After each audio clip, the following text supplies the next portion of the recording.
norm is essentially the calculations. Some, like SAE, obviously you know that standard. DIN is kind of a European standard. ISO, and then there's a Japanese standard, like a JDM spec. Right. So, for instance, let's take this one here, which is a known US spec. You see the differences in the numbers. The DIN is used. The guys that built the dyno, we've worked with them for the last 5 months or so. Right. Getting it calibrated to this altitude. Right. And in turbocharged engines, it's not such a big deal because they call what you were altitude saying. engines, Yeah, right? exactly. It kind of pressurizing itself. Yeah, and, but it still does make a difference. Right. And you see the numbers change drastically here.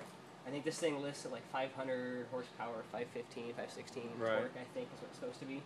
So seeing these numbers at altitude is not all that uncommon. But I think that's pretty good. Yeah, cool. And then, alright, so you got your horsepower curve here, torque on top, and then bottom is the drivetrain losses.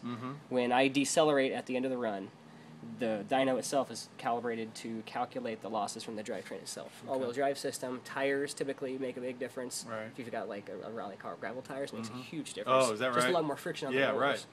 So we calculate it at a certain RPM on the car and on the dyno machine itself, and it'll calculate all that for us. Cool. So what that enables us to do here is show you power at the engine or power at the wheels.